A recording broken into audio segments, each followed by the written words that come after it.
കക്കോട് ശ്രീ വയനാട്ടുകുലവൻ ക്ഷേത്രത്തിൽ നിർമ്മിച്ച മേൽപ്പന്തൽ സമർപ്പിച്ചു. തിമിരി ശ്രീ ശിവക്ഷേത്രം മേൽശാന്തി മംഗലത്തില്ലത്ത് ഹരിഗോവിന്ദ് സമർപ്പണ ചടങ്ങ് നിർവഹിച്ചു. തുടർന്ന് നടന്ന സാംസ്കാരിക സദസ്സ് ജില്ലാ പഞ്ചായത്ത് അംഗം തോമസ് വെക്കത്താനം ഉദ്ഘാടനം ചെയ്തു. പ്രമുഖ പ്രഭാഷകൻ KN രാധാകൃഷ്ണൻ മാസ്റ്റർ സാംസ്കാരിക പ്രഭാഷണം നടത്തി.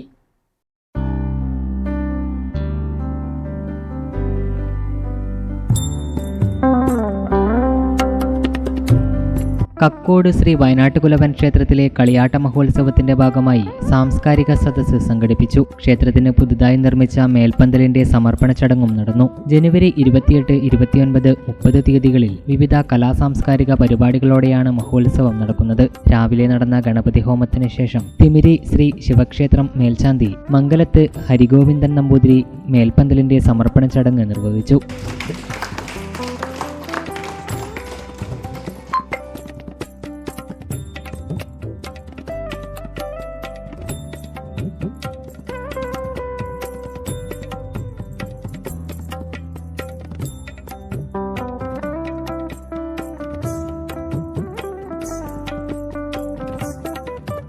തുടർന്ന് നടന്ന സാംസ്കാരിക സദസ്സ് കണ്ണൂർ ജില്ലാ പഞ്ചായത്ത് അംഗം തോമസ് വെക്കത്താനം ഉദ്ഘാടനം ചെയ്തു. അതിൻ്റെയൊക്കെ അതിർവരമ്പുകൾ ഉണ്ടെങ്കിൽ പോലും ആ നാനാത്വത്തിൽ ഏകത്വം എന്ന ശ്രീനാരായണ ഗുരു നമ്മുടെ മുമ്പിൽ അവതരിപ്പിച്ചിട്ടുള്ള ആ സന്ദേശവും ഉൾക്കൊണ്ടുകൊണ്ട് തന്നെയാണ് രാഷ്ട്രീയ പ്രസ്ഥാനങ്ങളും പ്രവർത്തിച്ച് മുന്നോട്ട് പോകേണ്ടത്. രാഷ്ട്രീയ പ്രസ്ഥാനങ്ങൾ നിലനിൽക്കുന്നത് ഒരു നാടിൻ്റെ വികസന രംഗത്ത് ആവശ്യമാണ്.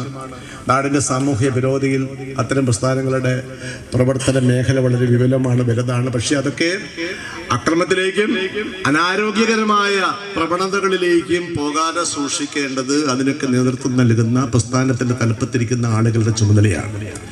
അനാരോഗ്യകരമായ മേഖലയിൽ കൈവയ്ക്കാതെ മുന്നോട്ട് പോകുമ്പോൾ സൗഹാർദ്ദത്തിൻ്റെ, സാഹോദര്യത്തിൻ്റെ, സഹിഷ്ണുതയുടെ ഒക്കെ മേഖലകൾ പടുത്തുയർത്തി മുന്നോട്ട് പോകുമ്പോൾ രാഷ്ട്രീയ മേഖലയും സമ്പുഷ്ടമായി മാറുകയാണ്. നാടിൻ്റെ വികസനവും നാടിൻ്റെ നവീകരണ പ്രക്രിയ ത്വരിതപ്പെടുത്തലും ഒക്കെ രാഷ്ട്രീയ പ്രവർത്തനത്തിൻ്റെ ഭാഗമായി കാണാനും മുന്നോട്ട് കൊണ്ടുപോകാനും പുതിയ ചിന്തകൾക്ക് ഉറവിടമാകാനും ഒക്കെ സാധിക്കും എന്നത് വസ്തുതയാണ്. നിർമ്മാണ കമ്മിറ്റി സെക്രട്ടറി E. നാരായണൻ സ്വാഗതം പറഞ്ഞു. ക്ഷേത്രം പ്രസിഡന്റ് മധു കരേള അധ്യക്ഷത വഹിച്ചു.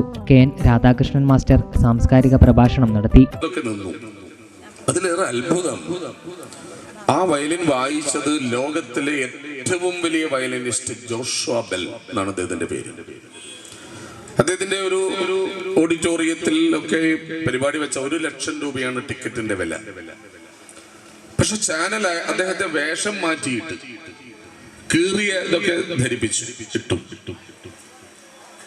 അതിലേക്കേറെ അത്ഭുതം, അദ്ദേഹം വായിച്ചത് ഏറ്റവും മനുഷ്യന്റെ മനസ്സ് എങ്ങനെയാണ്.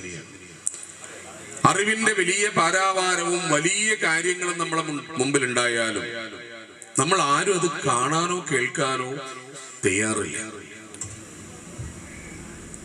വീണപൂവിൽ ആശാൻ പറഞ്ഞിട്ടുണ്ടല്ലോ, കുമാരനാശാൻ, ആരാകിലെന്ത് മിഴിയുള്ളവർ നിന്നിരിക്കാം. നമുക്ക് കണ്ണുണ്ടായാൽ പോരാ, കാണാൻ കഴിയണം എന്നാണ് അർത്ഥം. ഒരു ന്യൂസ് പേപ്പർ ബോയ്, പത്രം വീടുകളിൽ കൊടുക്കുന്ന ഒരു കുട്ടി. ചെറുപുഴ പഞ്ചായത്ത് വൈസ് പ്രസിഡന്റ് റജി പുളിക്കൽ, പഞ്ചായത്ത് അംഗം KM ഷാജി, നവീകരണ കമ്മിറ്റി ചെയർമാൻ P. വിജയൻ എന്നിവർ ആദരിക്കൽ ചടങ്ങ് നിർവഹിച്ചു.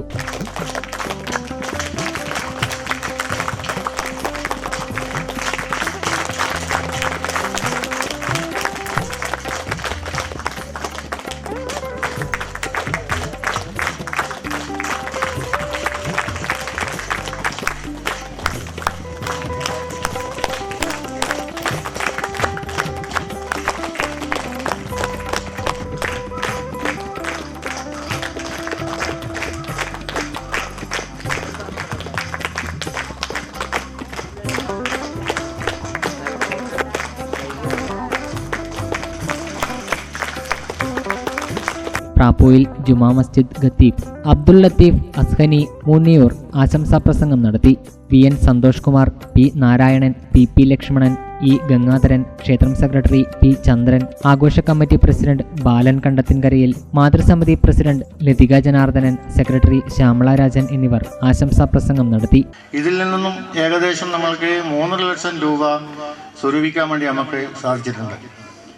പിന്നീട് മാറി മാറി വരുന്ന ക്ഷേത്രം കമ്മിറ്റി, ആഘോഷ കമ്മിറ്റി, മാതൃസമിതി, അതുപോലെ തന്നെ ശ്മശാന കമ്മിറ്റി എന്നിവയുടെ കൂട്ടായ്മയിലൂടെ നമുക്ക് ഫണ്ട് ശേഖരിക്കുവാൻ വേണ്ടി സാധിച്ചിട്ടുണ്ട്.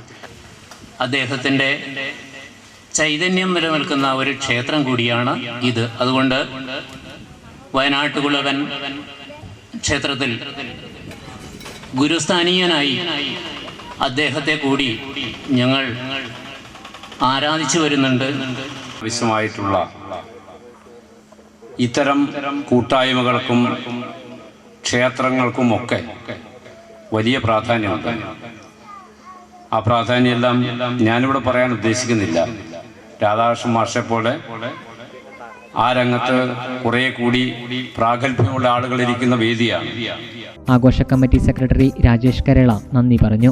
മഹോത്സവത്തിന്റെ ഭാഗമായി 29 രാവിലെ കലവറ നിറക്കൽ ഘോഷയാത്ര, രാത്രി 10 മണിക്ക് വർണ്ണശബളമായ കാഴ്ച, 10:30 മാതൃസമിതിയുടെ തിരുവാതിര, 11 മണിക്ക് ഗാനമേള, തുടർന്ന് കരിമരുന്ന് പ്രയോഗം, 30 പുലർച്ചെ 4 മണി മുതൽ ചെക്കിച്ചേരി ഭഗവതി, പൊട്ടൻ ദൈവം, വീരൻ, നാട്ടുമൂർത്തി തെയ്യങ്ങളും, രാവിലെ 9 മണി മുതൽ വയനാട്ടുകുലവൻ, വിഷ്ണുമൂർത്തി, ഗുളികൻ ദൈവക്കോലങ്ങളും കെട്ടിയാടിക്കും. ഉച്ചയ്ക്ക് 12 മണി മുതൽ അന്നദാനം. വൈകുന്നേരം 5 മണിക്ക് ആറാടിക്കൽ ചടങ്ങോടെ മഹോത്സവം സമാപിക്കും. ക്ഷേത്രത്തിന്റെ മേൽപ്പന്തൽ സമർപ്പണ ചടങ്ങിൽ നിരവധി ഭക്തജനങ്ങൾ പങ്കാളികളായി.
ചില ബന്ധങ്ങൾ പവിത്രമാണ്. കണ്ണും നിറയും മനസ്സും നിറയും. സ്വന്തം ജോസ്കോ ജ്വല്ലേഴ്സ്. ഇനി സംശുദ്ധമായ സ്വർണം ചെറുപുഴയിൽ.